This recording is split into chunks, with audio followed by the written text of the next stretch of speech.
পেনাল্টিতে আমাদের গোল লাগবে না, আমরা খেলে গোল দিব ইনশাল্লাহ। গোলকে হতাশ হওয়া যাবে না। আমাদের বিশ্বাস আছে, আমাদের এসকালেন আছে মাস্টারমাইন্ড, উনি যে কোনো মুহূর্তে টেকনিক্সের পরিবর্তন এনে যে কোনো গড়াইতে পারে। পেনাল্টি আমরা হচ্ছে আমাদের প্লে টাইমে আমরা গোল দিব, এটা আমাদের আত্মবিশ্বাস আছে। চাই না এটা না অবশ্যই, কিন্তু গানার ত্রান্ত্রিকের বদ্ধ আমাদের কাজে লাগে নাই, এখনো কোনো কাজ হবে না। ইনশাল্লাহ আমরা ম্যাচ জিতবো, ম্যাচ জিতে কলম্বিয়াকে হারাই আমরা ইংল্যান্ডের সাথে সেমিফাইনাল খেলবো ইনশাল্লাহ।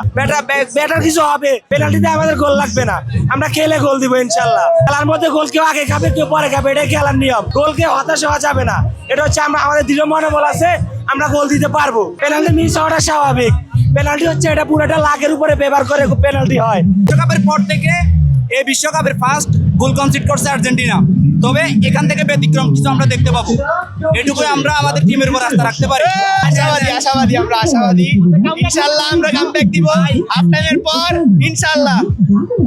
আসল ফল থেকে তৈরি সম্পূর্ণ প্রিজারভেটিভ মুক্ত ফ্রুটিকা, পিওর মানে ফ্রুটিকা। হাফ টাইমের পরে আমরা প্লে টাইমে গোল দিব, পেনাল্টি থেকে না, ঠিক আছে? আমরা এবং 90 মিনিটের আগে আমরা কামব্যাক দিব এবং এক্সট্রা টাইমের আগে আমরা ম্যাচ জয় হবো ইনশাল্লাহ। ইনশাল্লাহ হাফ টাইমের পরে কামব্যাক হবে ইনশাল্লাহ। এই সব কিছু কোনো কিছুই না, সবকিছু হবে হাফ টাইমের পরে ইনশাল্লাহ। ইনশাল্লাহ হাফ টাইমের পরে গোল হবে। আজকে হেরে দিলে কোনো করার নাই, তবে ভাগ্যের উপরে নির্ভর করবে। বলটা খারাপ, ইনশাল্লাহ কামব্যাক করবো, অতি শীঘ্রই চেষ্টা করতে আছে।